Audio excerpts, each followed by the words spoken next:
Well, I chose images that I chose pretty randomly, but since I was young, I've always been quite interested in beauty and fashion.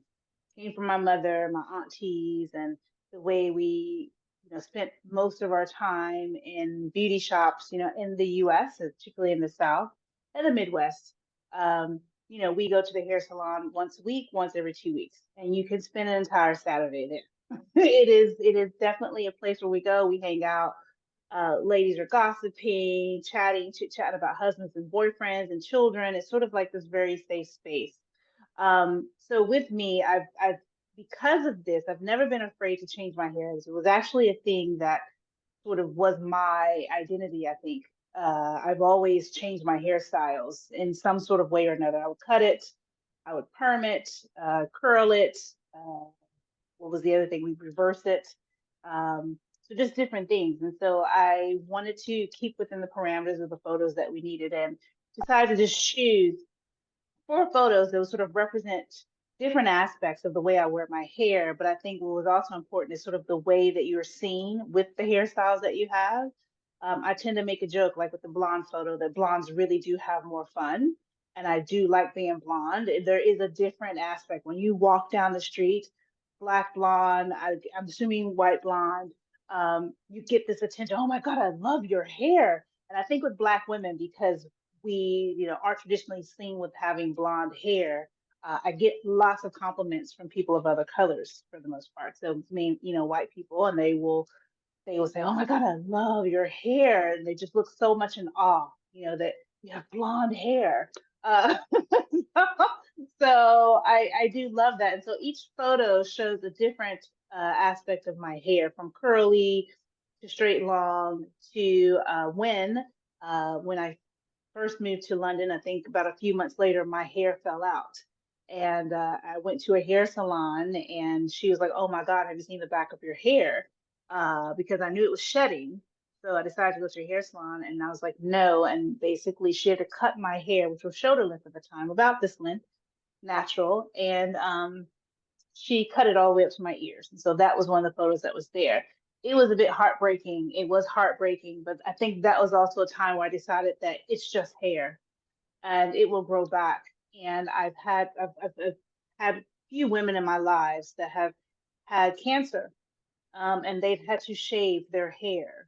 And I always use that sort of mindset when I'm changing my hair set of, what if you have to shave your hair? How important is this hair to you? That if you had to shave it, would you be distraught? Would you be upset? Or would you be able to just do it and live with it? And my best friend's mom was a big role model for us. She had cancer, and she's very much into fashion and style. And she had to shave her hair, and she, did it as we probably all would, with a bit of resilience and fear, and and being a little fearful. But she managed to style it. So she had a new different wig. She wore lovely scarves. She had hats. So she really just wore it with presence. And so that was sort of that issue, and that was that picture there, was just to show the shortest my hair has ever been. And then it showed me as a little girl, um, and my hair in like little pigtails and things, because my mom, to show you how my mom also liked to style my hair. So it came from my mama, so from the Victoria Monet, I think is her song is I put it on my mama, and she sort of started that. So I sort of went from like today to my youthful time. I call my hair, my natural hair, the Kraken. It's from like that old Godzilla movies, like this big monster. It was called the Kraken, and that's what I call my hair, because when I release it, she's the Kraken. She's all over the place. She requires an hour of washing and conditioning. Then you got to comb it out. Then you have to condition it. Then I have to comb it back out again. Then I have to blow dry it with the right comb or brush. If I, then I have to make sure the edges are good, and I burn myself with the edges, and I have to get a straightening comb to get it to straighten if I want, or you have to bantu knot it, corn roll it. So those are exciting. It is work. I will not deny that our hair is not work. And I remember when I went natural after, after having perms for years, my hairstylist at the time, she's like, I don't know why everyone's going natural. This is a lot of work. She says, it's not like what these influencers are telling you. This is a lot of work, and it is a lot of work. But there is, I love, and I used to get compliments as a kid I was predominantly in predominantly white school.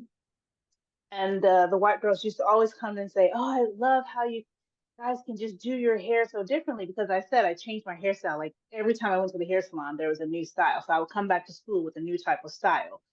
Then it was natural. We didn't do weaves and and crochets and all that stuff. So, you'd have all the asymmetrical hairstyles and the mushroom tops and, all these different things. And they would always say, oh, we love how you guys can just do your hair.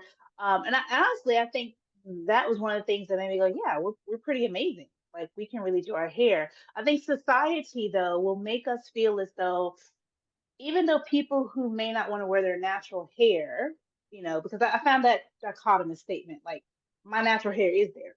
Uh, but um, but I feel like society sometimes make people feel bad if they're not wearing their natural hair. So if you're not putting on a fro or wearing some bantu knots, or wearing it curly, or wearing it the way society sees Black women and their hair, then you are trying to be white or you are trying to be something different than what you are. Was opposed to, for me, my hair is my hair. So it's like clothes. So that's why you'll see me with blonde hair. You'll see me with braids. You'll see me with faux locks. You'll see my natural hair. You'll see something different. You'll see this hair because no one ever questions the clothes I wear. No one comes to me and says, "Oh, I like the shirt you bought from the Gap." When someone says, "Oh, I like that hair," it's basically trying to let you know like it's not yours. I know, but no one goes, "I like that jean." They say, "I like your jean." Right? I like your shirt. Why can't we start saying, I like your hair because I bought it, I put it on? And I think we have to stop making, not only letting society dictate how we treat each other and our hairstyles, because we can change them any way we want to. And this has been for ages, you know. So it's our hair. We can do whatever we want with it and no one can tell us what we want and I can feel how I want. I mean, I do know there are a lot of women who don't. There are a lot of challenges and a lot of women out there that have self-esteem with their hair, but I have to say that's in every community of women.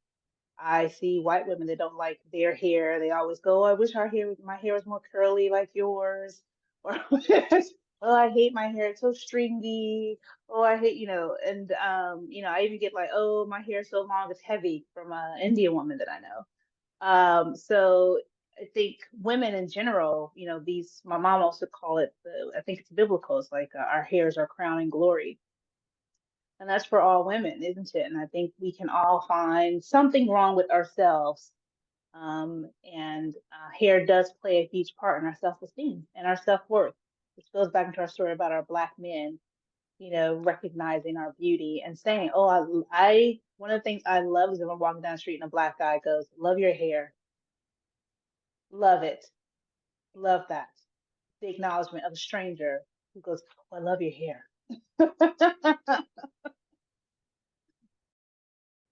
I think if you're whether you're cisgender or if you're gay, our natural is to accept approval from the opposite of who we are.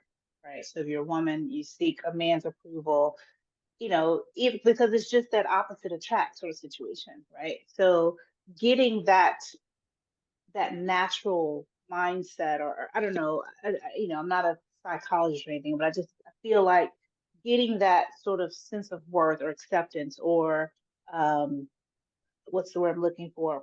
Appreciation from the the opposite of you is quite important. As a cisgender woman, I'm attracted to men, and hopefully men are attracted to me. So, so I think if they see me in a light, because I know that we say to ourselves like, oh, I dress. If you're a very confident woman, you say, I dress for me. I don't care what everyone else says. I dress for me. But do we really? do we really? If you do not get a compliment on that day, and although you walked in, it's like, I look really good, and you feel really good about yourself. If someone says, you look good, or I love your hair, your esteem for that day shoots to the roof. You're just like, oh my God, this just made my day, right? So, so I don't know if it's a critical view of me, but I think it is appreciating the time I put in to look like me when I went out the door.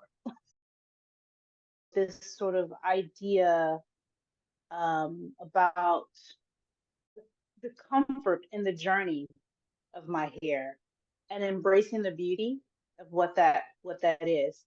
And as I said, it started from sort of recently to maybe 10 years ago to 20 years ago to 40 years ago. I think I was 10 in that photo, maybe a little younger. Um, and so there's this journey of hair that I've gone through, that I've transformed into, but yet it's never stayed stagnant. It's always ever changing. And I believe that as humans, we evolve every day. If you're not evolving, then, you know, there might be something wrong. But I think as an evolution of hair and of beauty, sort of the way that I put that imagery together to show this, and I have them going diagonally, one for design, but sort of as they're all just leaning into each other, just sort of that leaning aspect of from one to another and embracing and that empowerment of the journey of hair, if that makes sense. Yeah, and I think it's about, showing a unique journey at that. Like no hairstyle is the same. They were all different. From there's faux locks to the curly blonde hair to the short hair to the pixies as a kid. So nothing is ever the same and everything is ever changing. And it's about embracing who you are because each photo I have a different look and the way, so it's showing a different aspect, a different journey of that.